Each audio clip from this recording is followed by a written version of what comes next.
Making its North American debut in New York was the all-new 2015 Jeep Renegade, a completely new model for the brand that will be sold all over the world. Here in the US, sales of cars like the Kia Soul and Nissan Juke have exploded in recent years, and Jeep is looking to join the party. The Soul is a small, boxy, urban crossover, but it doesn't offer all-wheel drive. The Juke, on the other hand, does, in a slightly smaller, less practical package.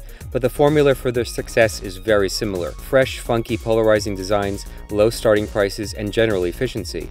This is where Jeep sees itself, offering all of those things but throwing in a modern take on traditional Jeep styling, while also promising true off-road capability. The Renegade actually shares underpinnings with the decidedly tame Fiat 500L, but in this case they're modified quite a bit. Certain versions of the Renegade will have 8.7 inches of ground clearance and will be able to ford up to 19 inches of water, along with aggressive approach and departure angles for climbing your local mountains. But as is the case with almost all off-road vehicles, most buyers will ultimately find those numbers irrelevant. So let's talk about the ones that matter here. The interior has a generous, for the class, 118.6 cubic feet of space. Around the world in total, there will be a whopping 16 powertrain options. Luckily here in the US, things are less confusing with only two on the menu. A 1.4-liter Turbo 4 from the Fiat 500 Abarth, churning out 160 horsepower and 184 foot-pounds of torque, mated only to a 6-speed manual. Or you can upgrade to a 2.4-liter 4-cylinder, serving up 184 horsepower and 177 foot-pounds of torque, exclusively available with a 9-speed automatic. Both these engines can be had with either front or all-wheel drive,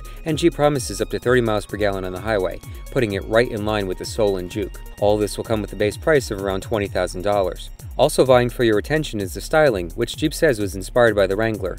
It shows in the grille and headlights, upright stance, and even the X's placed throughout, most noticeably on the taillights. These draw their inspiration from the jerry cans often carried by Willys back in the day. The overall design really works well, in my opinion, and that's perhaps because all of the designers were fresh out of school. Jeep, like everyone else, wants to appeal to a younger crowd, so that's who they had work on the Renegade, and a lot of key elements were created with activities in mind like bicycling, base jumping, and parkour. We'll have to wait for our chance to drive the Renegade before we give you our full opinion on it, but right now it looks like Jeep has a winner on its hands. The fact that the model originally debuted in Geneva says something. This is truly a global vehicle, and it's the first Jeep to be sold in the US that's built abroad, in Italy to be exact. That may not sit well with Jeep loyalists, but this car will probably set sales records for the brand. It's also an important entry into the growing Indian market, where Fiat Chrysler is planning on opening some 15 to 20 new dealerships. Here in the US, the Renegade goes on sale at the beginning of 2015.